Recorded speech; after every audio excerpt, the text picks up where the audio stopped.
को लेकर, डॉग्स को लेकर, स्ट्रे डॉग्स को लेकर क्या वाकई में इन्हें खुली आबो हवा में सांस लेने का मौका दिया जाएगा, या फिर इससे पहले जो सुप्रीम कोर्ट फैसला सुना चुकी है जिसमें कहा गया कि इन्हें लोगों की सुरक्षा को ध्यान में रखते हुए एक पर्टिकुलर जगह पर रखा जाए, क्या उस फैसले पर सुप्रीम कोर्ट का फैसला बरकरार रहेगा? हमारे सहयोगी गौरव इस पर ज्यादा जानकारी के साथ जुड़ गए। गौरव, फैसला पढ़ा जा रहा है, कितनी देर में सब कुछ क्लियर हो जाएगा? क्या होने वाला है कुत्तों का मुस्तकबिल, कब पता चल पाएगा, कितनी देर में? बिल्कुल, देखिए, जस्टिस विक्रमनाथ की अध्यक्षता वाली बेंच ने आदेश पढ़ना शुरू कर दिया है। कोर्ट ने ये साफ कर दिया है कि ये जो आदेश है वो अंतरिम आदेश के तौर पर होगा। कोर्ट ने यह भी कहा है कि अभी तक जो ये मामला सिर्फ दिल्ली एनसीआर के स्ट्रे डॉग्स तक सिमटा हुआ था, इसका जो दायरा है वो बढ़ाकर पूरे देश के लिए कर दिया गया है। यानी कि अब देश भर के आवारा कुत्तों के लिए एक पॉलिसी जो है वो सुप्रीम कोर्ट बनाएगी पूरी सुनवाई के बाद। इसके अलावा देश भर के हाई कोर्ट में जितने मैटर पेंडिंग है उन सभी को सुप्रीम कोर्ट ने अपने पास ट्रांसफर कर लिया है। जेबी पारदीवाला ने आदेश दिया था सिर्फ हाई कोर्ट के मैटर को अपने पास ट्रांसफर किया था, दिल्ली हाई कोर्ट के, लेकिन अब देश भर के मैटर्स होंगे। सभी देश के जो राज्यों के एनिमल हस्बेंड्री विभाग के जो सचिव है उन सभी को नोटिस जारी कर दिया गया है। कुछ संशोधन जो है वो सुप्रीम कोर्ट ने किया है। पहला ये कि जो कुत्ते जिन्हें पकड़ा जाएगा नगर निगम के द्वारा, उनको स्टरलाइजेशन के बाद उन्हीं के इलाकों में वापस छोड़ दिया जाएगा। लेकिन वो कुत्ते जो रेबीज से प्रभावित हैं, रेबीज ग्रसित हैं, रेबीज संक्रमित हैं, उन्हें किसी भी तरह से नहीं छोड़ा जाएगा।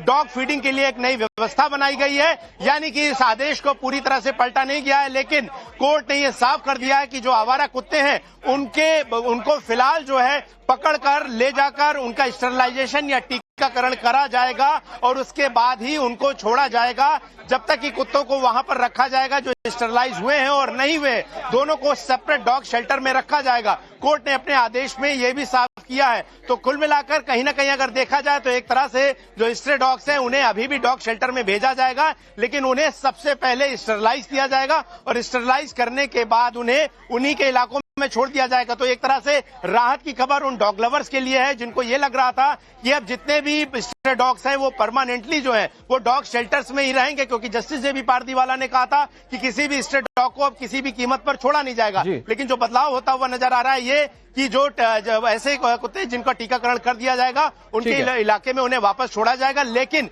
रेबीज से संक्रमित कुत्तों को बिल्कुल भी जो फिलहाल है वो नहीं छोड़ा जाएगा। फिलहाल जस्टिस विक्रमनाथ जो है इस मामले में आदेश पढ़ रहे हैं। इसमें एक और मामले में सुनवाई होनी है जिसमें राजस्थान हाईकोर्ट ने आदेश दिया था पूरे राजस्थान में आवारा कुत्तों पर रोक लगाने की, लेकिन चूंकि अभी आदेश पूरे जो देश पर लागू होगा और इसका स्कोप बढ़ाकर पूरा देश कर दिया है, तो एक राष्ट्रीय स्तर की आवारा कुत्तों के लिए, स्ट्रे डॉग्स के लिए गाइडलाइंस जो है वो सुप्रीम कोर्ट की सुनवाई या सुप्रीम कोर्ट में होने वाले कानूनी मंथन के बाद निकल कर बाहर आएगी। फिलहाल उसके बाद हम आपको थोड़ी देर में फिर अपडेट करेंगे। ओके गौरव, नजर बनाए रखिए। सबसे तेज हमारे दर्शकों को हम बताएंगे कि कोर्ट क्या फैसला सुना रहा है, लेकिन अभी तक के फैसले में श्वेता जो सबसे इंपॉर्टेंट बात है, कोर्ट ने जितना भी फैसला पढ़ा, जितना गौरव बता रहे उसमें यह पता चल रहा है कि लोगों की सुरक्षा बहुत इंपॉर्टेंट है और उसी लिहाज से फैसला सुनाया जाएगा। लेकिन आवारा कुत्तों के लिए ऐसा नहीं है कि वो परमानेंट बंद रहेंगे, अभी तक के फैसले में ये दिखाई दे रहा है। जरा लोगों से बात कीजिए, वो कैसे देख रहे हैं अभी तक के इस पूरे फैसले को।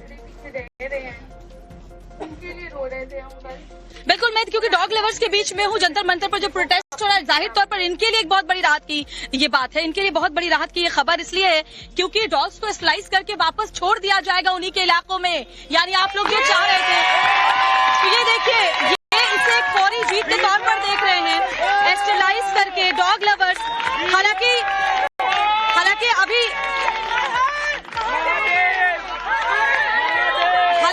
हालांकि इस बात को भी समझना होगा, जी, हालांकि इस बात को भी समझना होगा कि सभी कुत्ते नहीं छोड़े जाएंगे। जो रेबीज वाले हैं, जो इन्फेक्टेड है, जो हिंसक कुत्ते हैं, ऐसे कुत्तों को नहीं छोड़ा जाएगा।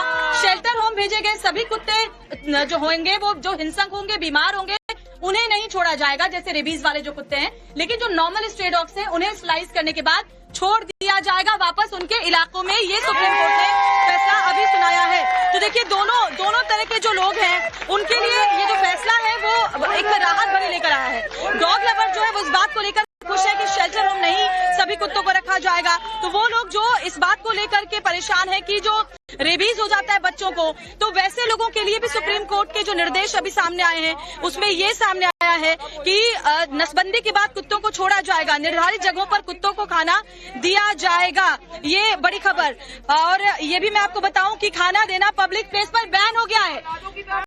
खाना देना पब्लिक प्लेस पर आप खाना नहीं दे पाएंगे, ये भी बैन हो गया है। जैसे आप लोग जगह जगह देते हैं, उससे क्या होता है कि वो आक्रामक होते हैं, हिंसक होते हैं। इस पर क्या कहेंगे? देखिए, कुछ चीजें आप लोगों को भी करनी होगी ताकि जो आम लोग डॉग लवर्स नहीं हैं, उनके लिए कम से कम एक सुरक्षित माहौल तैयार किया जा सके। ऑफ कोर्स मैं यही चाहती थी एक बैलेंस डिसीजन आए ताकि सब लोग खुश रहें, सब लोग सॉर्टेड रहें। अगर वो कह रहे हैं कि हम लोग स्ट्रीट्स पे नहीं फीड कर सकते हैं, हम लोग जो ब्लॉक्स में रहते हैं, आप हमें बताइए हम लोग कहाँ फीड करें, हम लोग वहाँ जाके फीड कर लेंगे, हमें कोई प्रॉब्लम नहीं है। हम लोग कोई कमर्शियल स्पेस से फीड नहीं करेंगे। हम लोग अपने हाथ